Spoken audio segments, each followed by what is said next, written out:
Should I still hang out with my old smoking buddies after I quit using marijuana? A lot of people come into recovery wondering this, like, hey, how long until I can hang out with my old friends again?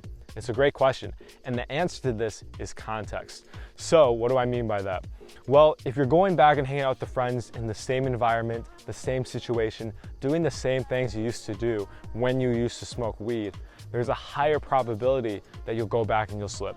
Now, I'm not saying that you're not strong, you've not done a ton of work, you haven't really developed discipline for yourself. I'm not saying that at all. I'm saying addiction is crazy, and it can take very little for the mind to convince itself, hey, you know what, man? This is a good idea. You're with your friends, you already had 3 months off. I think you can handle it this time.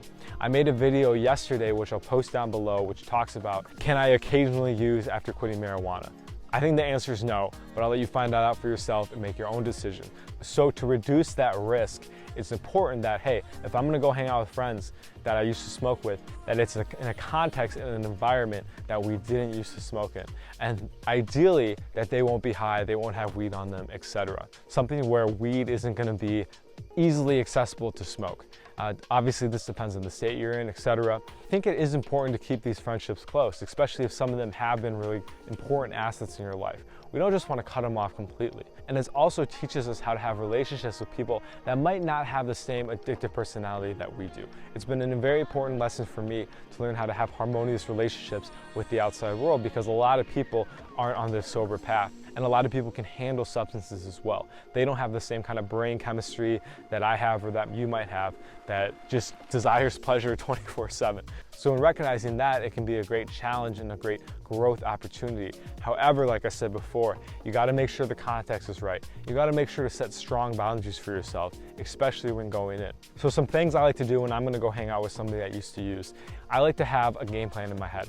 Like, okay, what am I gonna say if things get too rough and I'm starting to feel triggered, I'm starting to feel like I wanna use, maybe I'm just not enjoying it anymore. How can I gracefully exit the situation, right? Because what you don't wanna do is be like, screw you guys, you're smoking weed, like, I don't do that anymore, you guys are losers, and then you bounce, right? That's probably not gonna yield a strong long-term relationship. So what I like to do is I like to just say, hey guys, yo, I'm really tired, I had a long day, I gotta get back, I gotta get home and get some sleep. And what I found, and this is a good test too, that really good friends will be supportive of that. They'll be like, yo, hey, totally understand, man. It was great to see you. Glad you're doing well, etc. Friends that maybe aren't so great friends, they're the ones that are gonna give you shit and make you feel bad for wanting to go and do your own thing. So let's say you're going to a family event, right? This is a really big one where there might be people using, whether you're quitting marijuana or even like alcohol or something. And you know that this is a situation in the past we used to use with friends, relatives, family members, etc. So again, you wanna have a really strong game plan going in. Like, hey, you know, great time again, I'm gonna dip, I gotta go to bed, I'm gonna go back to my hotel. And most people will be supportive, and here's the secret. Most people, one, will be so into what they're doing they won't care. And two, they're gonna be so into what they're doing that they won't care. So if you caught the drift there, most people don't really care. They're just happy where they are and doing their own thing, right? How many times does somebody that you're hanging out with left the situation and you're just like, all right, bye.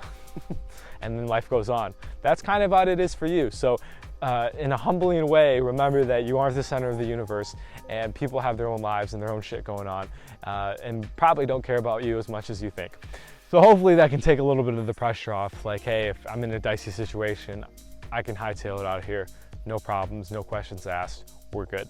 Again, marijuana can work for a lot of people. It can't for me, and my guess is it can't for you either. So in that case, we have to have strong game plans, strong boundaries to protect ourselves, but at the same time, still enjoy life, still enjoy the friendships we had in the past, especially if they were close to us. I have some friends now that still smoke, and they know not to ask about it, they know not to try to convince me to smoke because we have that friendship, because we have that mutual respect with each other. And in fact, I don't even bring it up when we're hanging out or I'm hanging out with people that do use, because it's just not worth it. It's just gonna make things awkward. Don't be the guy that goes in and says, hey, yo, have you heard of this new thing called quitting weed? You guys should all put down your joints and bongs and follow me, right?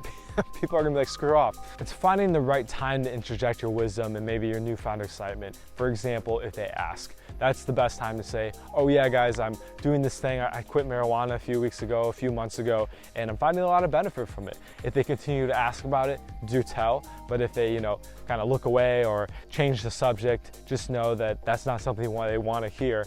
And if I want to keep this relationship going and have a good time, maybe it's best I just drop the subject and then wait until I can hang out with some people that don't smoke weed like myself and kind of get whatever I want to get out of the system in terms of communication and stuff. So guys, if you want help quitting marijuana, if you're on the path and you're just looking to have a better life, maybe you've been sober for a while, maybe you're trying to get sober, then I invite you to book a consult call for sober living coaching with me. You can book it down below in the description. It's going to be a 45-minute session, and I'm going to get a chance to get to know you, find out where you are in your journey and what some of your goals and dreams are, so we can start mapping out a plan for you to get and ideally stay sober. I know it can be daunting at the beginning, and that first few weeks can be difficult going through the withdrawals. Afterwards though, and especially if you have something to look forward to, a bigger passion, a mission in life, besides just getting high and smoking weed, you're gonna find it's a lot easier. I know that's what it was like for me. And also the power of having a coach, a mentor, somebody to bounce things off of, to hold you accountable is super powerful. I have a coach for everything in my life, including recovery stuff, business, anything. When I got a real estate license, I got a coach for that. For relationships, got a coach for that. And every time I have something where I'm a very beginner at, I make sure I get a coach. So a couple things, right? They're gonna keep me motivated, they're gonna keep me accountable, they're gonna give me hope because I saw that they could do it, which means I can do it. And last, they're gonna tell me about their mistakes so I don't have to make them. There's a saying, a smart man learns from a person's success, a wise man learns from their failures. And I've learned this to be very true, right? If you can just not do some of the shit I did, you're gonna save some years and maybe decades from your life. So again, guys, if you want to book a consult, down below in the description, I invite you to Sober Living Coaching. Let's get you off marijuana and living the life of your dreams. Like, comment, subscribe if you got value from this video, and we'll talk to you soon. Peace.